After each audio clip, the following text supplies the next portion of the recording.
What is a 1031 exchange and why does it matter to you if you're thinking about selling your property?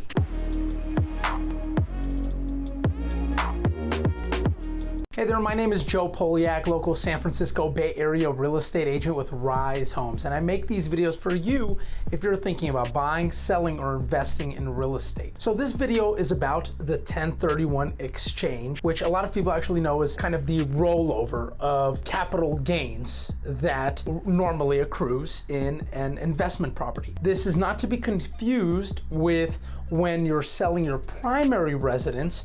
You are allowed a $250,000 or a $500,000 tax credit in addition to your cost basis. That's something I'll cover in another video. The 1031 exchange applies specifically and only to investment properties. Now, let me explain that I am not a CPA, I'm not an accountant, and I'm not qualified to give you anything that can be misconstrued as tax advice. So don't take this video as such. This is just simply informative based on my experience as a real estate agent. So a 1031 exchange refers to Section 1031 of the IRS codes.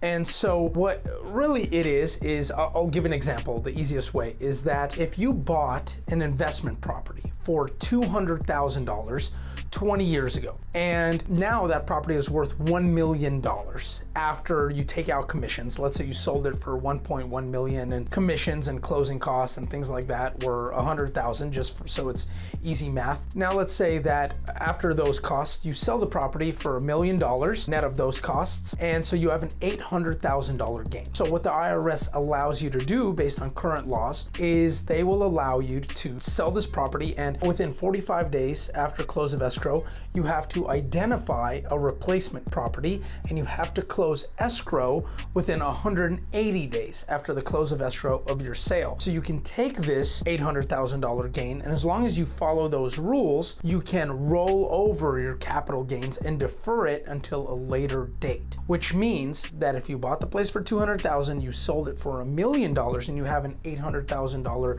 gain because you have the $200,000 cost basis. If you have an $800,000 gain, you can roll that over as long as you buy a property at the same value as that $1 million or more. A couple of things is that, again, this only applies to your investment property and has to be a like kind exchange, which to my understanding, that means that it has to be one investment property for another investment property. For example, it could be different types of properties, different types of real estate. So if you're selling a single family home in the San Francisco Bay Area that you're renting, and then you buy a 8-unit apartment building in Kansas City, Missouri, for example, that would qualify under the 1031 exchange guidelines, and that would be a like-kind exchange, and you can actually transfer that over. 1031 exchange has actually been talked about a little bit more in the news because there has been a little bit of speculation that now President-elect Joe Biden, assuming he gets the Senate, assuming that he can start changing tax code, that there is a chance that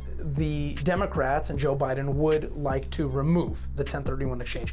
There is some talk about that. I personally do not think that that's a possibility or that's going to happen. The real estate, NAR, and investments and all these lobbies related to this are just not going to let that happen. They may make the rules a little bit more strict, or they may do away with some other elements related to it, but I think that the chances that the president-elect Joe Biden is going to try to really get rid of the 1031 exchange entirely is very, very low. I don't think that that's going to happen. Oftentimes, people will ask me and say, oh, hey, I'm living in my current property. This is my primary residence. We bought it for $200,000. We know we can sell it for $1 million. Can't I roll over into another property? That used to be the case for all properties, I believe, even including primary residence back in the 90s and beforehand.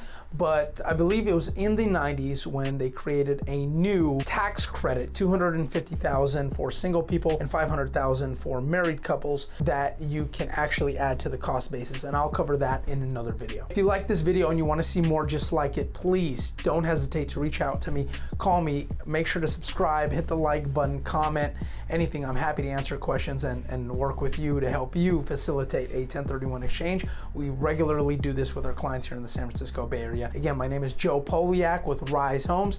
My phone number is 415-595-2647. My email address is joe@homesbyrise.com. Thanks again.